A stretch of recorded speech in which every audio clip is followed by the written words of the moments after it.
Welcome to Behind Enemy Line Sports with Brandon Matthews. Week 1 NFL in the books.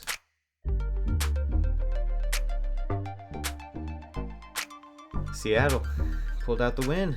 So that's what we're going to talk about. We're talking about Seattle versus Indianapolis Colts. We're going to start with follow me on Instagram, or actually subscribe to my YouTube channel, Behind Enemy Line Sports. Follow me on Twitter at BrandM2012. And you can follow me on Instagram as well, at Behind Enemy Line Sports. So, let's get into it. So, I think Seattle did pretty well this game. I think if you're an objective fan, then you know there were some questions going into the season whether or not the new offense would be difficult for the team to learn and whatnot. And for me, at least, I guess I'll speak for myself. As an objective fan, at least in my opinion, I thought Seattle would have this game be much closer than what it ended up being. It ended up 28-16. I predicted it to be at least within 3 to 7 points to end the game, but I was completely wrong. There are some things that I liked, for sure, obviously, but there are also some things that I noticed were lacking on Seattle's side. So let's just start with the offense. Russell Wilson went 18 for 23, 254 yards, took 3 sacks. And let's see, Carson Wentz, 25-38, 251 yards, took 3 sacks as well. Russ, I don't think he lost a step, to be honest. Hopefully he can maintain, I know it's the first game and things can change, and the Colts don't have exactly the greatest secondary when it comes to their corners and stuff. So we'll see going forward, but at least off of today's game, Russ seems like he's maybe taken a slight step forward, or he's kept the skill set he had starting last season. So, like I said, hopefully he maintains that through a couple beautiful passes to Tyler Lockett. One of them, I think, was like 69 yards for a touchdown, and it was just perfect. I just don't get how he can throw the ball like that. Well, obviously, a lot of practice, but he didn't find DK as much as I thought he was going to, which I guess when I say that, I mean DK was being covered pretty much double covered, or not even double covered, but definitely the backfield flowed to his side most plays. I think the Colts were pretty concerned that he may end up, breaking free and getting some good scores, which opened up opportunities for Tyler Lockett. He had some amazing catches. I believe he ended with 4 catches, 100 yards. And DK ended with 4 catches for 60 yards. So same amount of catches. I'm not sure how many times they were targeted. Let's see. DK 5. Wow, dang. Russ made sure to be very even with both of them, I guess. Or maybe he didn't make sure. It just ended up that way. But anyways, yeah, so, DK didn't do bad. Tyler did great. I think it's funny when you see how much attention DK Metcalf gets from the NFL and most other, like ESPN publications and whatnot. You'd think DK had the breakout, receiving game, but that ended up being Tyler Lockett. And the Colts don't necessarily have the best backfield, as I said in the beginning.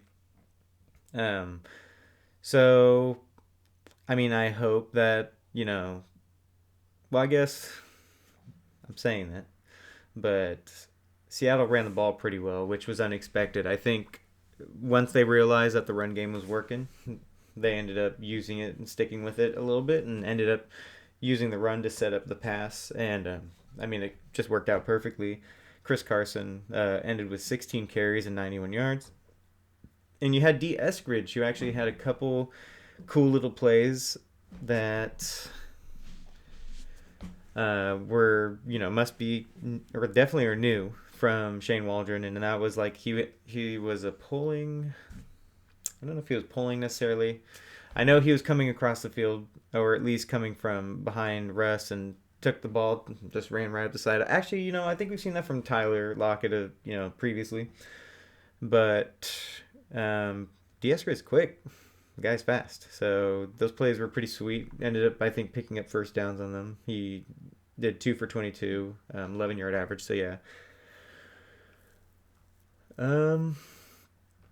Okay. Yeah, that's the offense. Actually, not even necessarily all of it. So the offensive line, they were better than expected, to be honest. I, I don't know if it's just because I don't have faith in Seattle's offensive line every year, but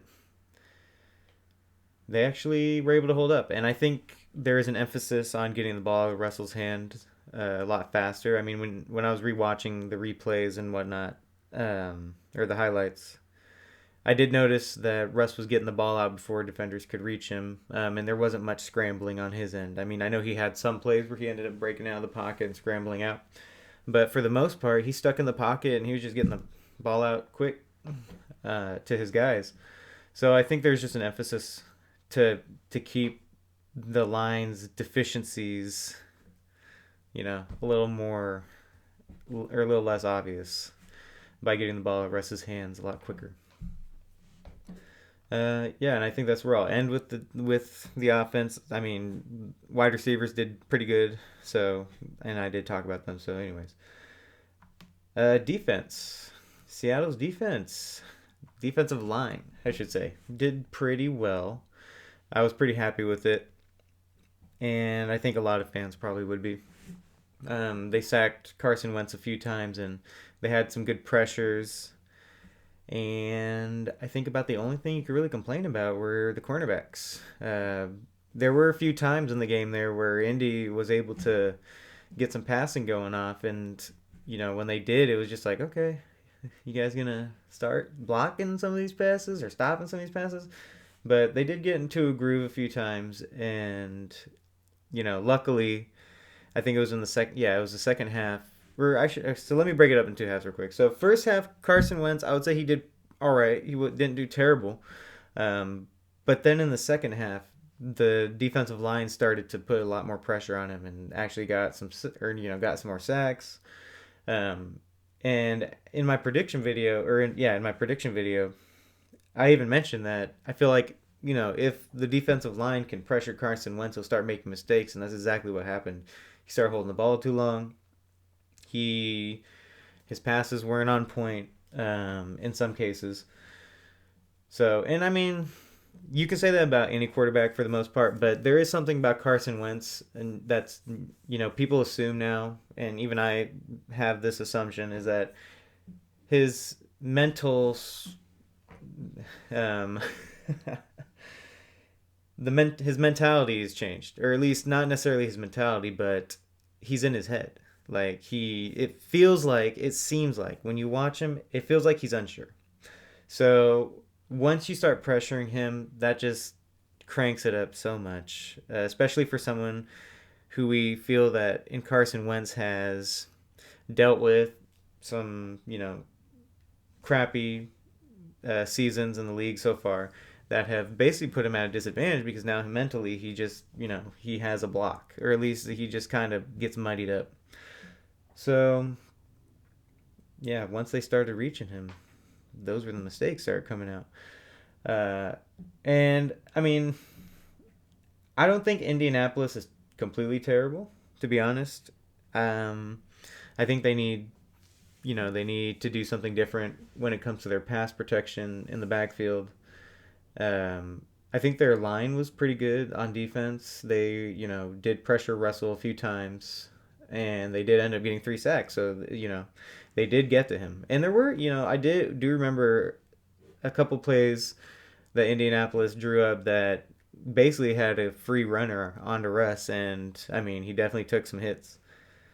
So, overall, though, I think this was a pretty entertaining game. And there were a lot of surprises in this week one. I think I'll do a review of all the games, maybe tomorrow, but the episode probably won't come out till Tuesday. So, oh, and I guess I forgot to cover special teams. Special teams looked all right, nothing too crazy. I think they, as long as special teams not making mistakes, then what else can you ask for? And if we can have a guy who can break a few good returns and stuff, even better. That's icing on top. As long as the special teams isn't creating mistakes and turning the ball over and messing everything up, then you can be happy. And I think Seattle, for the most part, their special teams did pretty well. So yeah, this is gonna be shorter. I think it's probably gonna be about 10 minutes, maybe. So there we go. See y'all on the next one. Follow me on Instagram, subscribe, and catch me on Twitter. Peace out.